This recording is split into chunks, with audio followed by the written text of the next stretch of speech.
Hey everyone, welcome to the I Overstanding channel. Why does a good God let bad things happen? If you've ever asked that question, you're not alone. Maybe you watched someone you love suffer. Maybe you looked at the news and wondered how a loving God could allow so much pain in the world. Maybe you don't believe in God at all, and honestly, this is exactly why. Stick with me for the next few minutes. I'm not going to give you a Sunday school answer. I'm going to walk you through Scripture itself, back to the very beginning, and show you where pain actually started. Because the answer isn't, God doesn't care.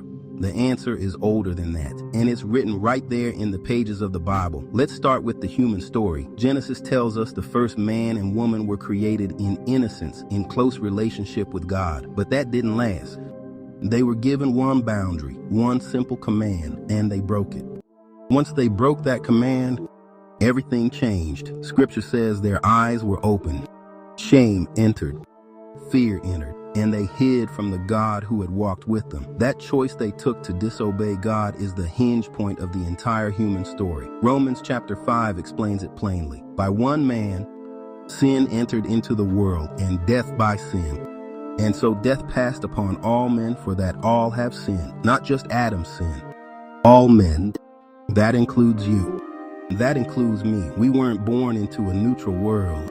We were born into the aftermath of that first rebellion, inheriting a nature already turning away from God before we ever made a single choice of our own. That's the first piece of the puzzle. Here's the second. Because the story doesn't start in the garden either. It starts even earlier with a rebellion in heaven itself. Revelation chapter 12 describes a great dragon, identified in the same chapter as that old serpent called the devil and Satan. The text says his tail drew the third part of the stars of heaven and did cast them to the earth. Bible scholars have long discussed exactly what that image points to. Many read it as a picture of Satan pulling a third of the angels into rebellion alongside him. Whatever the full picture, the chapter is clear about what happened next. There was war in heaven, and the dragon and his angels were cast down to the earth. And once he was here, he didn't stop working. Scripture says this is the same voice that spoke to Eve in the garden, the tempter behind humanity's very first fall. Revelation calls him the one which deceiveth the whole world. The spirit still active, still pulling, still working against every person born into this world. So put both pieces together. Every person inherits a nature already turned towards sin, going back to that first rebellion in the garden.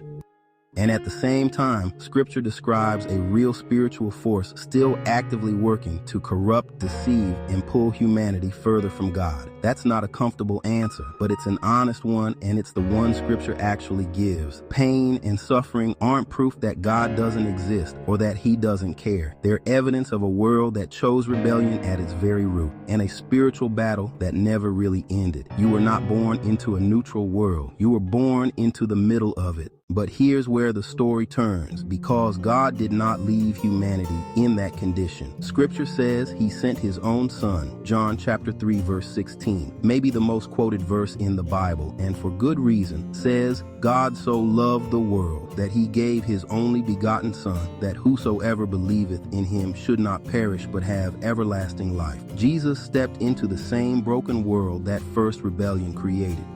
He faced temptation. He faced betrayal. He faced real suffering on a cross He didn't deserve, and Scripture says He did it on purpose, as the sacrifice that answers what began in Eden. Where sin entered through one man's choice, Scripture says redemption entered through one man's sacrifice. So if you're asking why there's pain in the world, now you've seen part of Scripture's answer. It didn't start with God. It started with a broken trust in a garden and a rebellion in heaven, but you don't have to stay stuck in that story. I'm not asking you to take my word for any of it. I'm asking you to check it yourself. Open Genesis chapter 3 and read what happened in the garden. Read Romans chapter 5 and see how Paul explains where sin came from. Read Revelation chapter 12 and see the fall described there for yourself.